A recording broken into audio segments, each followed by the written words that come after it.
Good evening, I'm Dennis Ward, and this is Face to Face.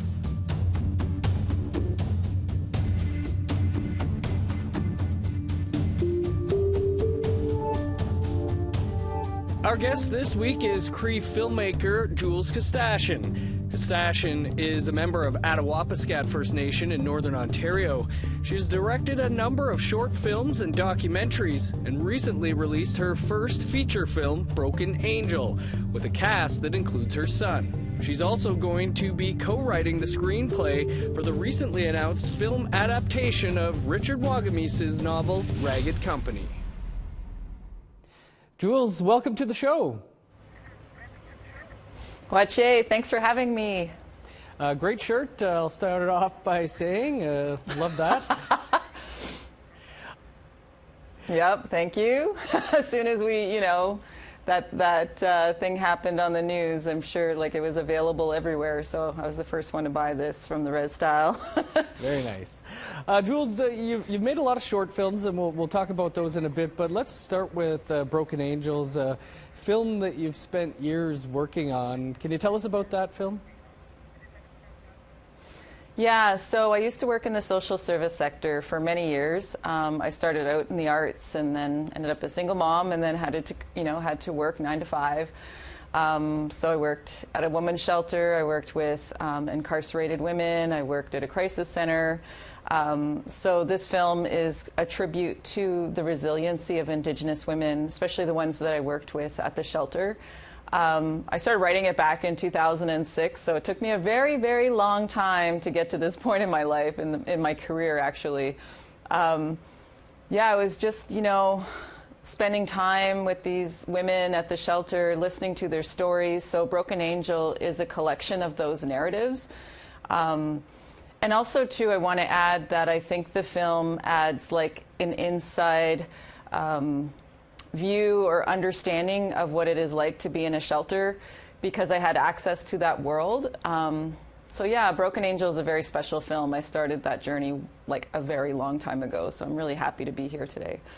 Like you say, working on it since 2006. Can you tell us about some of the challenges that you faced bringing it to the screen? I've been in the industry for a very long time, and I feel like I've been faced with so many no's, rejections, but in my heart, I knew that it was an important story, it was significant, and we needed to have this dialogue. Working in the shelter system since 2006, I've seen everything, and I know the reality of systemic racism and discrimination and violence against Indigenous women. I was living it, and I felt like, even though I was getting all these rejections, people were saying that, there's no audience for it, it's not an important enough story. I was told everything you can possibly imagine. But I just kept going. I just felt like it needed to be out in the world. And then I went to Whistler, the Screenwriters Lab, and I worked with Dennis Foon, who actually wrote the screenplay for Indian Horse, who's an incredible, incredible mentor. He doesn't necessarily touch the Indigenous content, but really speaks to story and character. And he really supported me on this journey along with the other mentors in that program. And I got it to a point where I found my voice again, because prior to that, I'd worked with so many incredible mentors, but along that journey, I think I lost my voice. And then when I went to the Whistler Screenwriters Lab, I found my voice again, and then I felt like the story had a real clear direction and focus. And then we went to Telefilm, and we got a yes from APTN, and we made the film in 12 days, 10-hour days, during the Langley storms. I don't know how we did it. I think it was our ancestors and all the spirits of Indigenous women walking with us during that journey of shooting it, because it is an important story. Absolutely, and incredible. You pulled it off in 12 days. Did something? I don't know how. Did something change when it all of a sudden went from no to getting some yeses? I think there's a huge shift in the industry right now. I feel like our voices matter. They've always mattered, but I feel like we need to be part of any kind of story that has to deal with Indigenous issues and content. And I feel like the Canadian film industry understands this now with, you know, the ISO Indigenous Screen Office, APTN. I feel like all the work that we've done is starting to pay off in terms of mainstream and representation. So I don't know, when I heard the yes, I think I fell off my chair. I don't know. You know, you get used to hearing so many no's. You're like, but you pick yourself back up and you keep going. And then when I heard that we were actually going to go to production, I was just smudging and praying and calling my mom and just like in tears. Like, I was so happy because I feel like I'm honoring all those women that I worked with in the shelter system. Like, I feel like, you know, they've been walking with me for a very long time, and it was about time that they were heard. Of course, you've been doing a lot of work since 2006, but, you know, how has the experiences of working in social services in the women's shelter, how is that, do you think, or has it played into the work that you do? I feel like, you know, I did burn out. It was really incredibly challenging, not just for me, but for everybody in those circumstances, right? We're talking about violence against women. We're talking about systemic racism, and it was very challenging. I'm grateful for that time in my life because it's informed me and my arts practice. I'm also a survivor. When I was running the women's shelter, I was in a bad situation. So I feel like, you know, we need to create more space for these kinds of stories and dialogue. We're faced with this epidemic with murdered and missing Indigenous women. It needs to stop. How do we do that? We bring it to the forefront. We keep talking about it. We create dialogue. You know, and I know in our industry, you know, as Indigenous creators, we've been told, well, let's focus on the happy, you know, stories. Let's focus on the positive. Yes, I totally agree, but we totally have to find a balance as well. Like, we can't erase these stories because they're still happening.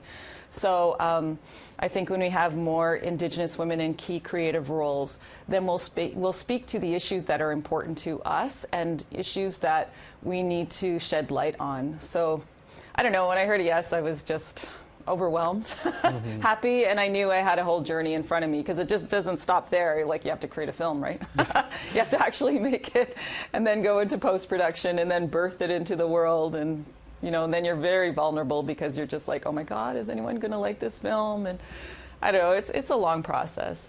For sure. You're also in the film, so is your son. Not the first time one of your projects has been a family affair, but is that a special experience to get to work with your sons? Yeah, I feel like, you know, I was raised by my grandparents. They're both hunter-trappers. They didn't speak English. We were born, you know, I was born in Moose Factory. They lived in Moosonee, you know, and it's very observational in terms of how they raised us. So we just watch them. We watch them, you know, clean the hide. We watch them bead. We watch them make moccasins. Like, that was just part of my upbringing. And I do that now with my mom, and my kids watch my mom, you know, and I feel like that kind of translates well into film, into my practice, where I bring my kids on set. So, you know, they have a skill. Like, they're learning from their mom. They get to spend time with me. They see me work. So, you know, working with my kids is incredible. Like, I think as a mom, you know, you don't want to be away from your family too long when you're working. So having a CVAC on set, you know, he was always checking in on me. He was hugging me when I was overwhelmed. Like, just having that love and support of your family and unconditional love, there's nothing like it. And he's such an incredible actor. Like, he's my mini-me. I was really young when I had him. I have 4 kids, actually. He's the oldest. And all of my kids are great on set, except for the twins. They're a little evil right now because they're 16, but I'm sure they'll move beyond that teenage phase soon and want to hang out with mom a bit more. But, you know, no, they're great. They're all great kids, so I'm just really happy to have them on set with me. I know in the next project that I'm doing, because Broken Angel's part of a trilogy, we got a yes from Telefilm to make my second feature with more money, more days to shoot. My 2 older sons, Asavak and Mahegan, will also be playing in the film, and probably one of my twins. So, yeah, I'm always bringing them around, you know. We're creating the Koostachin enterprise here. Great stuff. We're going to talk about your upcoming projects, but first, you and your son Asavak were named by Variety as 10 people to watch at the Whistler Film Festival. What does recognition like that mean for you and for him? I feel like I'm hoping that it'll open more doors of opportunity, that I get to create more work with more of a budget and more time, that I get to share my stories with the world, you know, and the Indigenous community, which is my world. But I just feel like, I don't know, it's nice because I've worked really hard, you know, I've worked really hard my whole career, and I've had to put my career on hold twice. You know, I've had 2 sets of kids. I have the younger kids and the older ones, so I've grieved that process of potentially letting go of my passion. But it feels good now at this age with my kids grown that I can actually enjoy it and, you know, just focus on me and focus on what I want to do with my life and bring my kids along if that's possible. I don't know, it's an interesting place to be in my life. I'm really grateful. I'm grateful for the recognition and the love and the support. I mean, we never do these things on our own, right? We need our community with us. So it feels good to be recognized.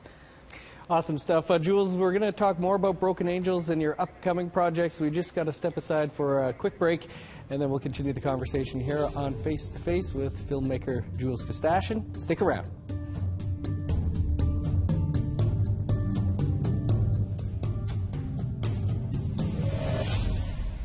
Welcome back to Face to Face. Our guest this week is filmmaker Jules Koostachin, and we've been talking about her latest film, Broken Angels, which just played at the Whistler Film Festival and has been on the festival circuit. Jules, what's been the reaction to the film? It's been actually quite amazing. We had a screening in San Francisco, and it was open to the public. It was in a library. It was at the American Indian Film Festival. And these are not film goers. Well, most of them weren't. And my goodness, they're just sitting there in the audience and they were laughing and then screaming at the screen and just like yelling. I was just like, wow, this is so incredible. And just to hear people laugh at certain points, because I do, you know, I have that Cree humor. Mm-hmm. And just that they got the jokes and stuff was really great. And I don't know, and then people were crying. I don't know, and Imaginative was great. Whistler was great. It's been a wonderful feeling sitting in the audience, but you know, nerve-wracking as well, because it's like, oh my gosh, you're putting your work out there for the world to see. But no, it's wonderful, and I think people are talking about it. Like the other day in Whistler, I had a pediatrician come and he was sobbing, like he had to walk out in the middle of the film because he comes up to me and he goes, "You got it right. You got it right. You got the story right." And I was just like, wow. But he couldn't sit through it. I mean, it's triggering, I'm sure, for many people when, you know, this film and the content. And but that was just like, he hugged me and everything. And I just thought that was just so, I don't know, touching. So really good response. How and when will people like me who don't get to go to film festivals get to see the movie? I believe it's going to be on APTN in the spring. I hope it's spring, possibly summer, but it'll be on APTN very soon. So I'm excited for viewers to watch it. For sure. Some other big news that came out during the Whistler Film Festival, and that's that you're going to be helping adapt Richard Wagamiese's Ragged Company. The book's about 4 chronically homeless people who find a lottery ticket worth $13.5 million. Can you tell us about your role in that film? Yeah, I believe Dennis recommended me to the team, or Shauna, Hardy. Anyways, I don't know what happened prior to me coming on board, but I'm so grateful to be that Indigenous voice, especially someone with my background who's worked in the social service sector, who's actually been homeless myself. I feel like I can bring some truth to the script. Richard Wagamese obviously brought his truth to the story, to the novel, and you know that writing of the script is a whole other process, and we have to kind of pick and choose story points and stuff like that. But it's been an incredible exercise. It's been it's very challenging. So I'm so grateful to be working with Dennis, because I mean, he knows what he's doing. He has all that experience. I mean, I can write, but to adapt a book, especially someone like Richard Wagamese who speaks to that truth and that lived experience, you know, you have to honor that process. So I feel like I bring a unique voice as well to that story. And you know, our Indigenous stories are collectively cared for. Our Indigenous stories are really sacred. So I'm just I don't know. I'm really excited about this film. I think it's important, especially now. Yeah, I don't know. I'm just really honored to be part of that team, and that I was trusted with this story. Looking forward to it very much. Like you said, you're working on your next feature film already, Angela's Shadow. Can you fill us in on a bit about that? Yeah, so hopefully we'll be shooting in May, and it's a trilogy, so Broken Angel being the first, and then Angela's Shadow being the second, and It Is Beautiful being the third. I'm using all of the same actors, but in different roles. That just makes my life easier in terms of casting. But I just also think it's very interesting because there's like storylines and stuff that connect all three stories. Angela's Shadow is set back in the early 1900s, where she returns back home to her community. She's pregnant and she's being haunted by her deceased twin sister. So it's like I love scary movies. I love ghost stories. So yeah, I'm just really excited about having a little bit more time with my actors, because with Broken Angel, it was very rushed, and then when you don't have as many resources and stuff, you don't feel like you get to play. But with Angela's Shadow, with a bit more time and money, I feel like I can, enjoy the process a little bit more. And then hopefully with It Is Beautiful, we'll even have more money and time, because it's important to let your actors kind of play a little bit and not have to shoot your rehearsals and 1 or 2 takes. But I'm really proud of my actors because they nailed it. Like, I watch Broken Angel and I'm just like, I don't know how we all did it, but we all came together. It was a collaboration. So I'm just so proud of them all and the crew. I don't know, it was just a family. Awesome. Love to hear that there's more Indigenous horror films coming as well. Right. In addition to all of that we just talked about, you also have 2 more documentaries on the go. Can you tell us a bit about those? Yeah, so I'm working with Nick at Soapbox Pictures or Productions, and we're working on a documentary called Chubby Cree. We're in post-production right now, and it's for TELUS. And it's about Noah, this incredible voice. He's like a prodigy. Like, this kid can sing, and if you've ever heard him sing, like, I don't know, look him up, because Chubby Cree, this voice is medicine. So I feel so honored to be on that journey with them. And the second documentary that I'm working on is Wapake with the National Film Board. It's about my experience being the child of a residential school survivor. My mom went to St. Anne's Residential School from the age of 5 to 16, as well as going to day school, and I think she was sent to another residential school. So I feel like Wapake, which means tomorrow, is about finding hope and healing. So yeah, I've got a lot of things on the go. I also wanted to add that I finished my PhD last year as well, so I'm really proud of myself, because that was a very long journey. And raised my kids. Like, I mean, just never give up on your dreams. Keep going. Support each other, love each other. We can change the world, one step at a time. Amazing stuff, Jules. Congrats on the PhD. More to talk about, though. Would you just have to step aside for another quick break, and then we'll continue the conversation here on Face to Face. Stick around.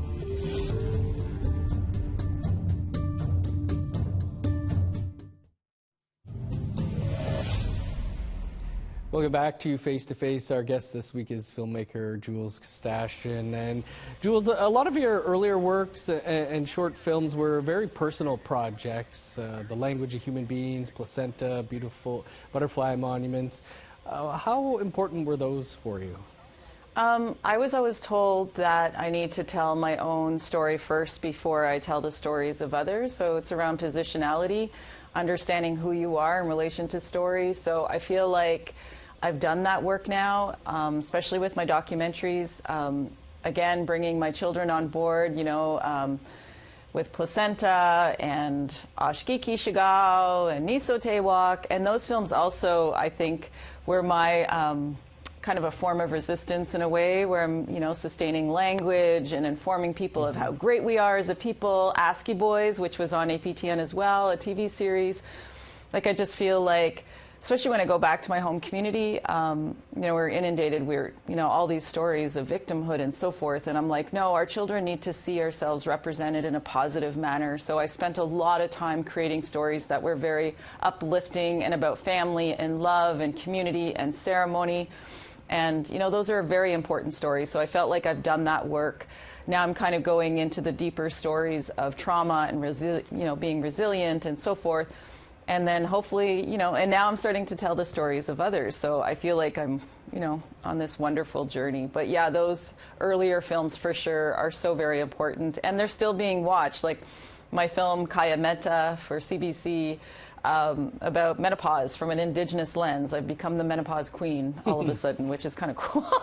But, I'm just being invited to like panels and discussions and stuff like that. So once you birth your film into the world, those films have a life of their own. And, story carries agency. So I feel like, I don't know, it's just like I'm just part of this huge web right now. And I'm really happy that people are enjoying these stories and learning from them, and that they're changing perspective. So yeah, it's a good place to be. Jules, you've been at this for a few decades now. When did you know that you wanted to be a... Well, I'm only 20. Yeah. No, just kidding. When did you know that you wanted to be a filmmaker or a storyteller?